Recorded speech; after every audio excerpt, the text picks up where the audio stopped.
What's going on, guys? Unknown Player here, and today we'll be talking about the Curse of Osiris DLC, and I've got a ton of early gameplay and impressions. Last week I was actually invited to the Bungie Studios in Seattle to play the expansion and, more importantly, get footage to show you guys. So I've got a ton more gameplay and information as well that I can't share just yet, but will be in future videos throughout November. So stay tuned to this channel and don't miss out on my future upcoming videos. We've got a lot to talk about.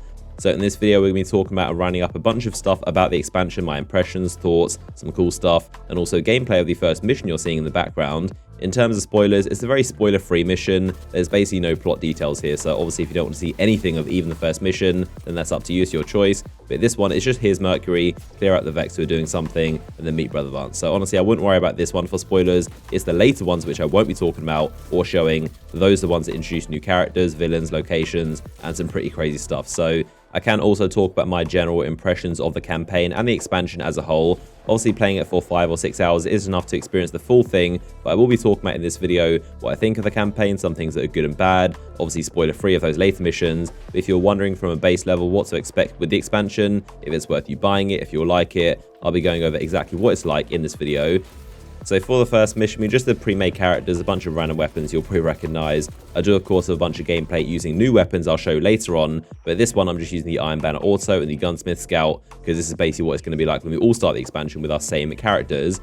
So pretty immediately when you land, you are going to see a bunch of those weird secrets and puzzles and just Vex stuff going on. Pretty typical of what you'd expect with them. Obviously, it's the first mission, so it's hard to know what's going on here, but you can see a bunch of these goblins and minotaurs that are marching in the background with immune shields. You can't damage them. I have no idea if you're supposed to figure out a way to kill them. There's definitely a lot of this kind of stuff going on.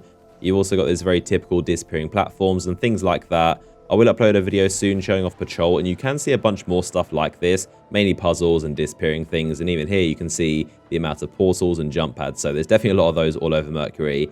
So this is a very important area, and it's the first kind of initial spot you'll go to. It has that big triangular portal, which we know takes you to the Infinite Forest, which we'll also look at in another video. But the lighthouse is just up there, as you can see at the top of it, and we're at the base of it right now. So Brother Vance is in there, who you need to speak to try and find Osiris.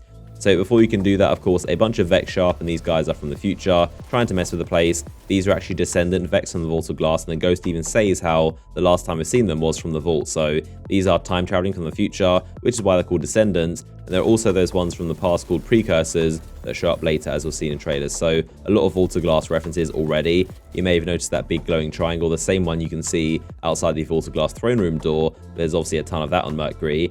So pretty much the same as all the other planets inside Destiny 2, you do have to secure the area before going to see Brother Vance, the NPC. So the Vex are doing some pretty weird stuff. They make it look all dark and cloudy. And you take out the boss called Methodos, the module proxy. I just nuked him with the Merciless, of course. The area turns back to normal, and then you can go into the portal behind you to go into the lighthouse, the new social area, of course, with Brother Vance.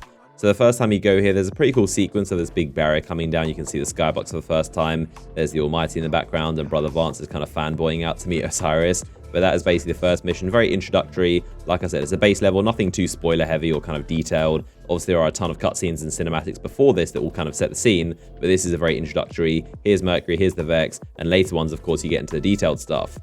So next up, I wanted to talk about the expansion as a whole, my impressions, what to expect, the campaign, obviously again with no spoilers. Now, you can't fully judge it after a few hours, of course, and not playing the full endgame content. We don't know what that's like, but I'm going to use Rise of Iron to compare the Curse of Osiris. Obviously, it's the most recent expansion, and it's pretty similar in terms of content. It's bigger in some ways and smaller in other ways, but Rise of Iron is a good way to compare the content inside the DLC.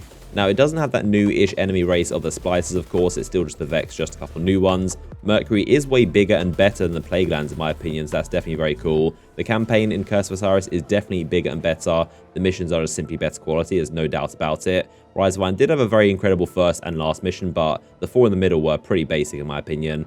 Now, even the Curse of Osiris, the campaign, is still Destiny at its core. You know, you're going to go places, shoot enemies, scan things, open doors. So it's still Destiny, just of course Vex and Osiris themed around that kind of main plot point. There were some very cool storytelling kind of aspects in there, which were very cool. I don't think they've been done before in Destiny, but they were very cool to see. Obviously, I can't talk about them, but there's definitely a lot of lore, a lot of Vex, Osiris stuff, time travel and things like that. Now, there were some very, very, very cool locations, like some of the nicest spots in Destiny 2 by far. When you see them, you're definitely not going to disagree, but again, obviously I can't talk about them. Just know there's some very cool locations. Now, how utilized they are in the end game and how much content is inside them, I still don't know. Again, we haven't played the end game, so we'll see how they are a couple weeks or months after DLC is out. if you don't really care about the campaign or the story and just want to get the loot, the end game, the Crucible, then that's one of those things you have to wait until weeks after the campaign is out to properly figure out that stuff. My impressions are purely based off playing the campaign for a bunch of hours, Patrol, Mercury, Crucible, that kind of stuff. Now for Crucible, which we will be talking about much more in a future video, there is definitely not as much content compared to Rise of Iron again. We pretty much knew this weeks ago when it was announced, but Rise of Iron had the new Supremacy mode, new private matches, a bunch of maps, and Curse of Osiris only has 3 maps. One of them is PlayStation exclusive, so no new mode or private matches or ranked play. We do know private matches are going to be coming early 2018, and that will be patched in some sort of update for us, but unless Bungie are holding some kind of surprise for us in terms of Crucible content, I would probably just expect those 3 maps, to be honest.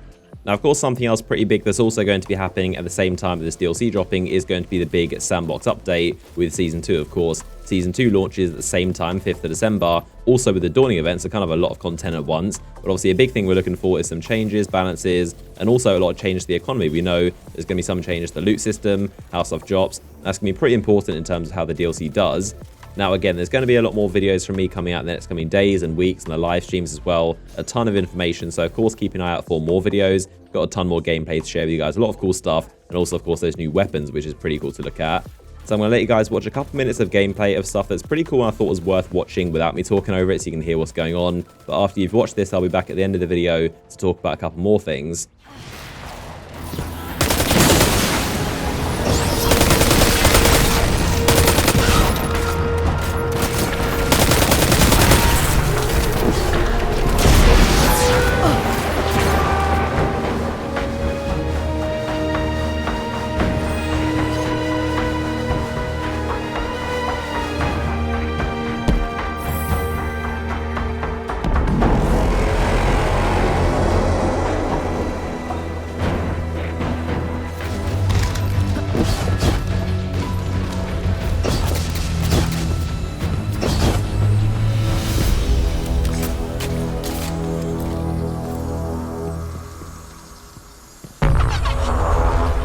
Can't get through.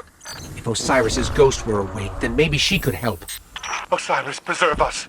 You have his ghost? Sagira? Please, please bring her to me.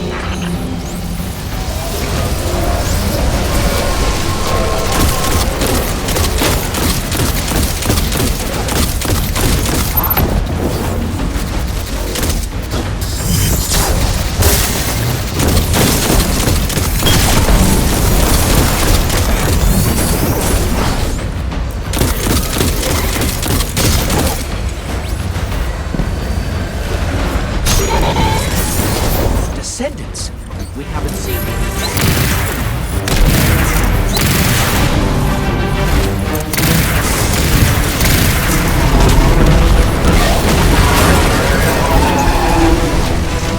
There, take out the module.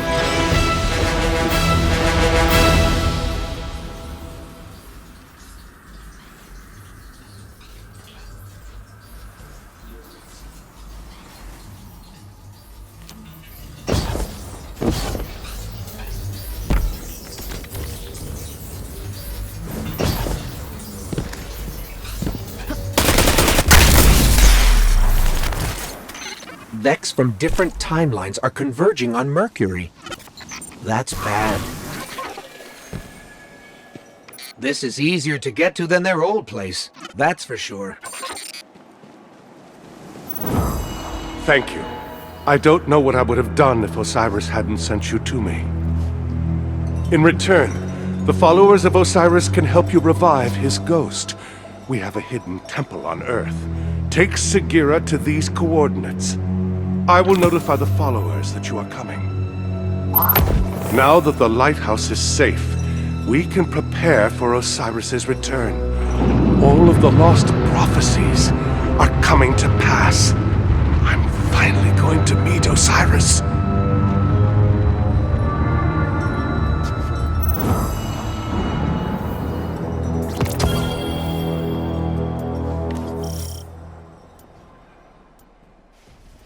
So there you go, that's been a look at the very first campaign mission of the Curse of Osiris DLC, and some impressions of the campaign, the expansion, kind of a brief overview. Of course, like I said, going to have a ton more videos throughout the entire month, a lot of stuff to look at. If you aren't already, make sure you are definitely subscribed with notifications turned on. A lot of stuff you definitely don't want to miss.